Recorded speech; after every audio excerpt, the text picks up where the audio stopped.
Alright, and coming from the very last portion of our Japan trip, kind of the last portion I should say, there's going to be one more episode in Japan after this. We've come from Osaka and made our way out to Tokyo now, and the whole point was to get a couple days in Tokyo before going on to Taiwan. We get to Tokyo and it is raining. Unfortunately, it's actually going to be raining all 3 days that we're there, and thus I actually kind of changed around a lot of plans and tried to see what we could do instead to try to keep us dry. We're still not feeling all too well, and I would say that getting to Tokyo Station to see the centennial anniversary, which was pretty awesome. Every time I saw it before, it was always under renovations. It's finally finished at this point, and they've just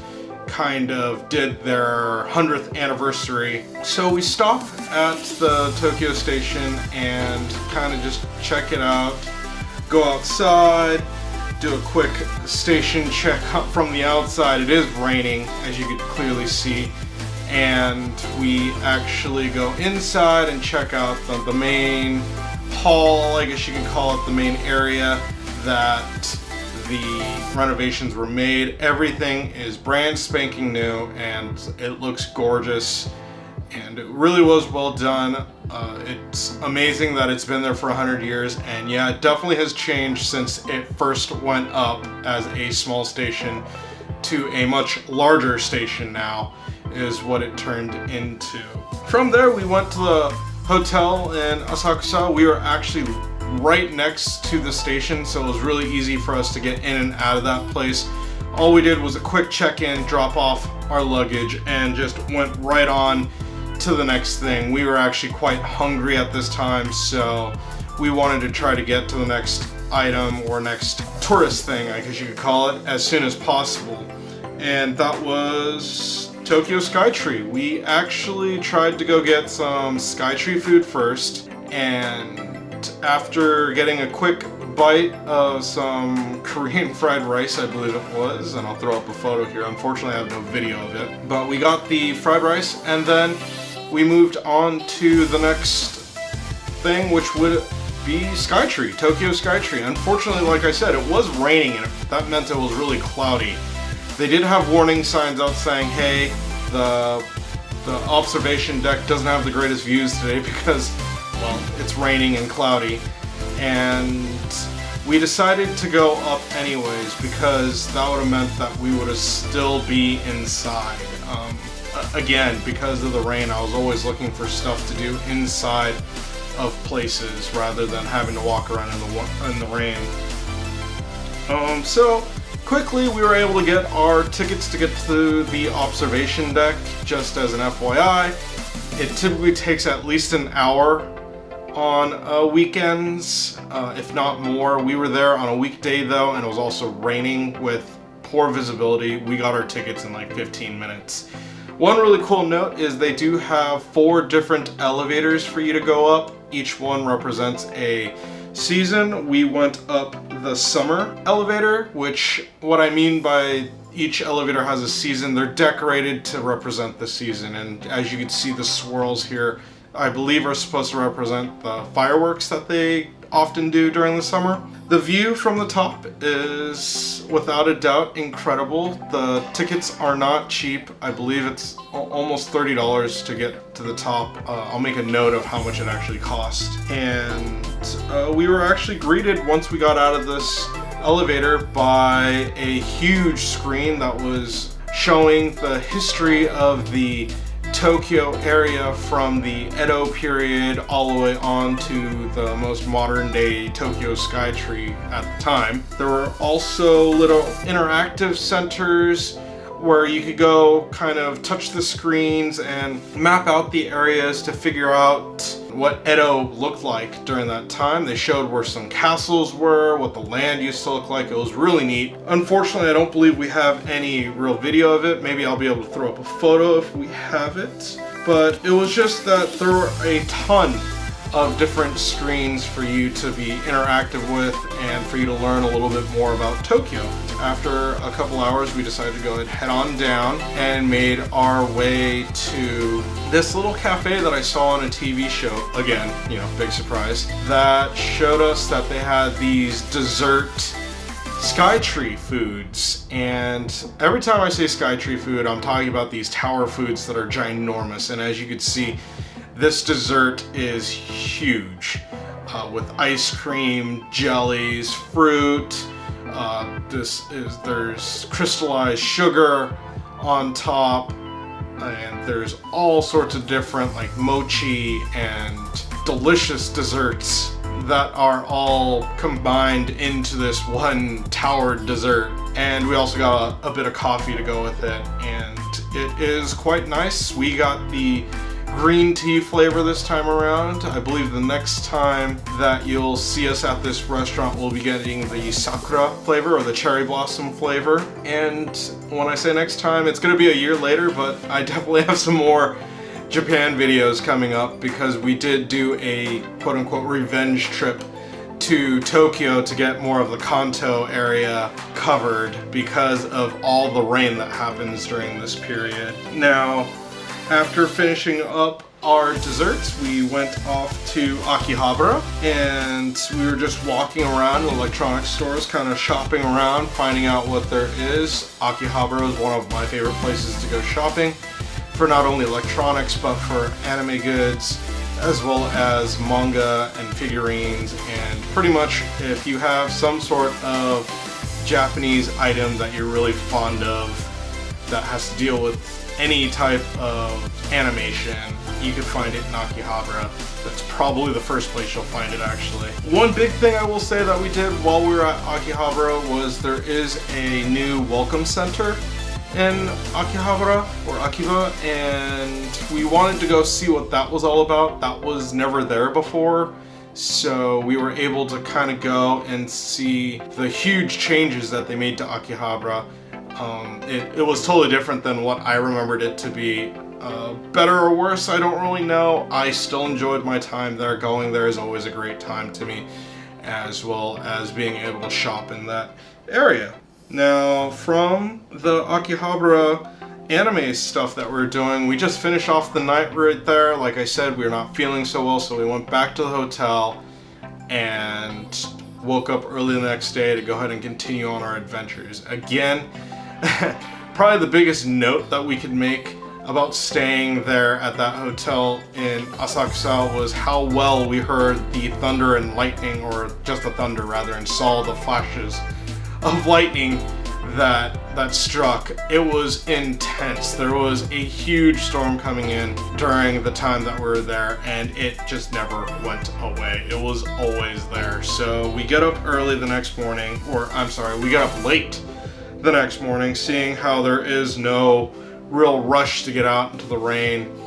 And my big goal of the day was to try to show my sister more of Tokyo that she's never seen. She's been there once before, back in like 2002 or something along those lines, maybe 2004. But what I wanted to show her was a man-made island out in Tokyo Bay called Odaiba. And Odaiba is known for having all sorts of different shopping areas. There is the famous Gundam that is there, the statue that is there. There's the Statue of Liberty, and we get out there and have a quick little lunch before moving on to see the Gundam in the rain.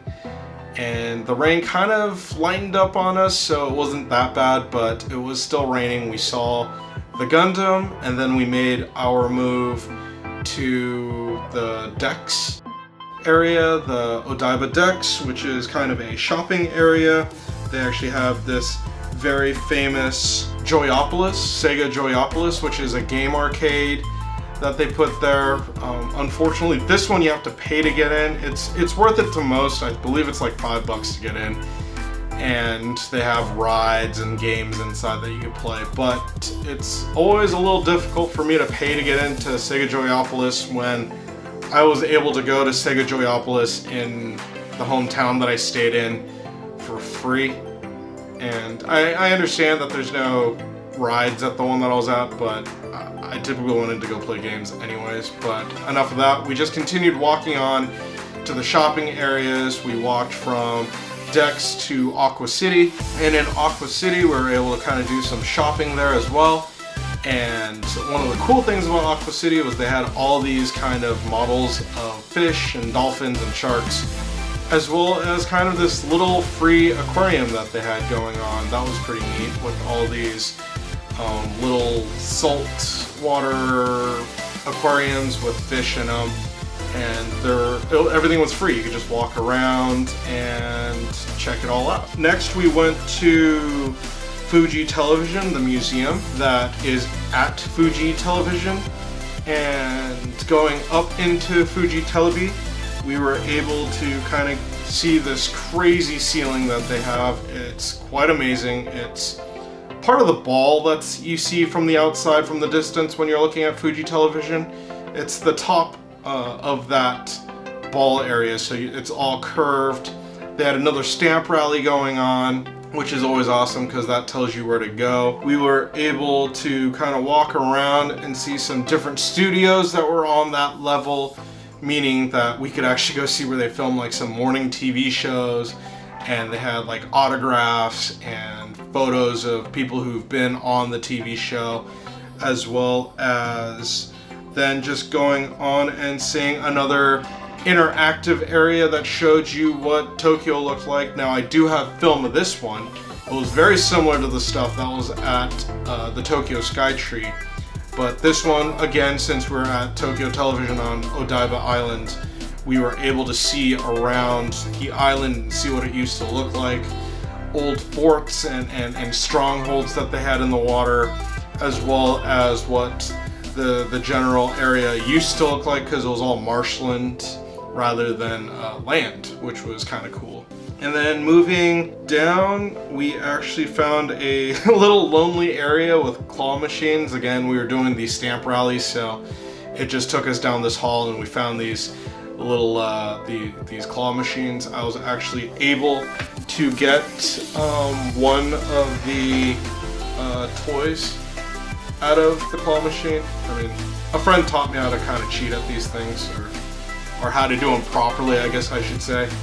And so it's not too hard to get toys out of these machines, or stuffed animals out of these machines, as long as you learn it. And then we just continued on going downstairs and to the actual studio area. Part of the museum actually let you tour through the studios, as well as they had like items and things from TV shows that you could watch.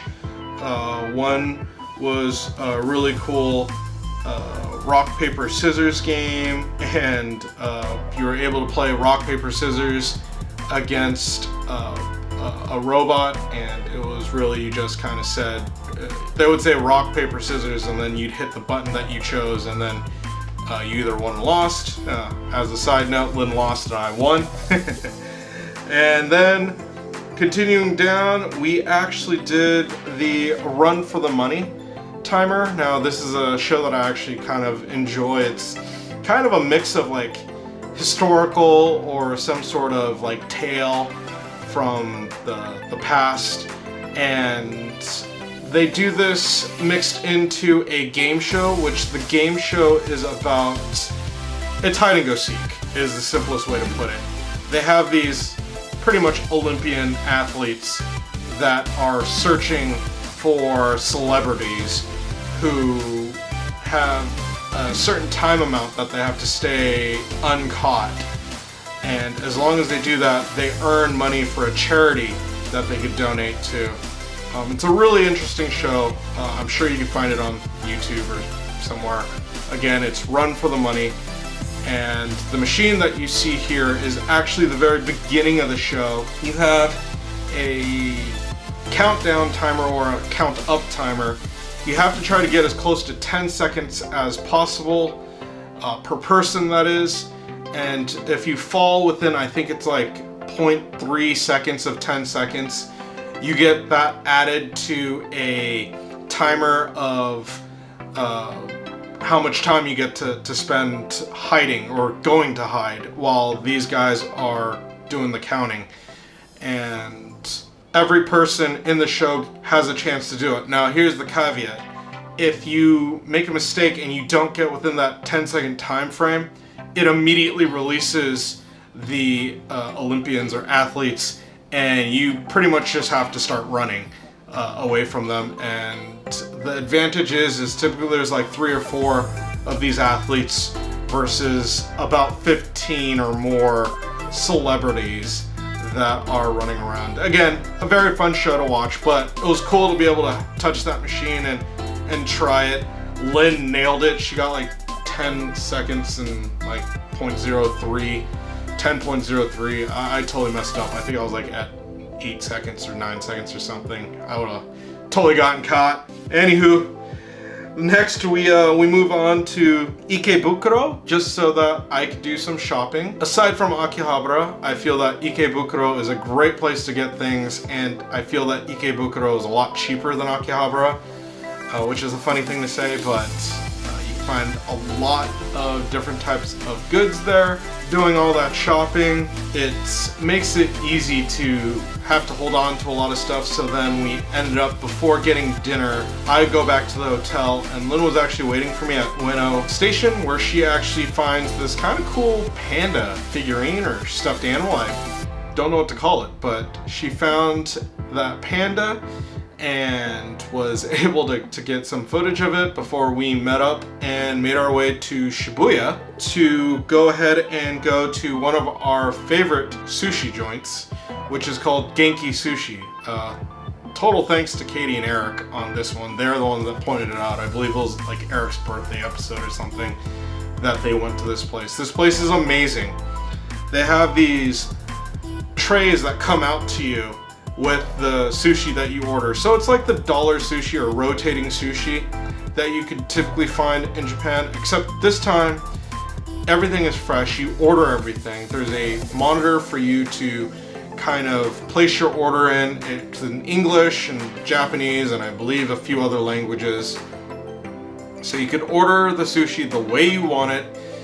And the awesome thing is that after you place the order, the sushi comes out on a tray right to you. You pull the sushi off the tray, hit another button, the tray goes shooting back to the wherever it came from. And it's a great way to kind of get your fill on sushi, and it keeps a tally for you, so you know how much you're spending. It's not like you have to try to kind of guess, okay, each plate's about $1, so maybe I spent this much. You just hit a button and it'll show you how much you spent. The quality is fairly decent. It's typically the way I like to describe it. Japan's worst sushi is typically better than some of the mediocre or medium style sushi here in America. I do know that we do have some really nice places, so I'm not going to say the best sushi, but that's beside the point. Genki Sushi in Shibuya, it's a chain, so you can find it in more places, but we went to the one in Shibuya just so that afterwards we could go to the Scramble, and that's what you're looking here. We're just walking around in Shibuya now, just checking out the Scramble, the station, Shibuya 109. Shibuya is such a great place to just people watch, so just walking around is always great. I will say, again, it's still raining. You notice the umbrellas are out. It sucks. Nothing we can do about the weather, right? So just make the best of it and just kind of accept it for what it is. I will say that after Shibuya, we just went to Shinjuku, which is just like the next station over almost. And you're gonna go, or we're gonna go, to the Tokyo Metropolitan government building. This is another one of those towers that's to go up. Now, I will say, yeah, Tokyo Skytree and Tokyo Tower both have a cost, but this place, if you don't want to pay to go up to see these great views, you could just go to the Tokyo Metropolitan government building. I believe the north and the south have different things on top. One of them has a restaurant, I think. Don't quote me on that though, I'm not 100% sure. We always go up the north tower and we always see the same thing. It's just one of those times that you can get great views. of Tokyo at night from up top. We did Tokyo Skytree during the morning, and now we're going to do the Metropolitan Tower government building at night. So we get our night view of Tokyo, because Tokyo has a great skyline. You can see the Tokyo Tower from there, and as well as all the lights of the city. Again, it was raining, so the views aren't that great, but it's free to go up, and I mean, why not? That's pretty much how we're gonna finish off our night here. Like I said, if you can't afford to go up any of the towers in Tokyo, just go here. You'll get your great views. You can go up twice a day if you wanted to, as many times as you want. That way you can get the morning, afternoon, and night views of the city or the metropolis. And finally, we come to our last day. Now, it's kind of a misnomer, I guess you could say, because I say this is our last day, but there is going to be one more episode, a very short episode of Narita, and I'll get to that in just a second. This is our last day now, where we go check out of our hotel, go take the monorail, and go to Haneda Airport. As soon as we get there, we just do some shopping and move into the Haneda main area for kind of all their shopping goods. Their post office is what I was mainly looking for, and as you can see here, we get there. The whole reason was I shopped too much and had to ship some stuff back to the United States. Kind of a pro note if you are in Japan. Shipping to the US via boat, so ground, is actually not expensive at all. It's super easy to do, and they make everything so simple for you that I highly recommend. If you do a little too much shopping, just ship it. Don't even bother with trying to get it on the plane or trying to fit it in your suitcase. None of that junk. Just ship it. It's easy. You don't have to worry about it. I mean, it takes about a month to get here, but I mean, whatevs. It's cheap, and you literally don't have to worry about it. They make sure everything happens properly, so you're taken care of. Next, one of my favorite things about Haneda Airport is that they have this awesome museum in there. Now, we went from the terminal with all the shopping and the post office to the other terminal now to check into our flight, and then we were looking for food, but found this museum instead, and just decided to go ahead and walk through it. Now, we didn't get all of it filmed, but what little that we did get includes kind of airplane models of all the different types of models of jumbo jets, or jets rather, that you'll see at Haneda Airport that are flown by like companies like ANA and Japan Airlines. And then moving on, there is a flight simulator area. This is for anybody. It is cost, you have to pay for it. It's just like an arcade game, but it is pretty cool because you're in kind of a little encapsulated area, as you can see here. And then finally, kind of the most important thing, and what I always see on like Japanese dramas, is the kind of observation deck, where you go out here and it's incredible. There is the gates right below you. You can see kind of like people loading on and off of these planes. And you have this great view of planes taking off and landing at the airport. I will warn, it is noisy. It's not quite at all. They're jets taking off and landing.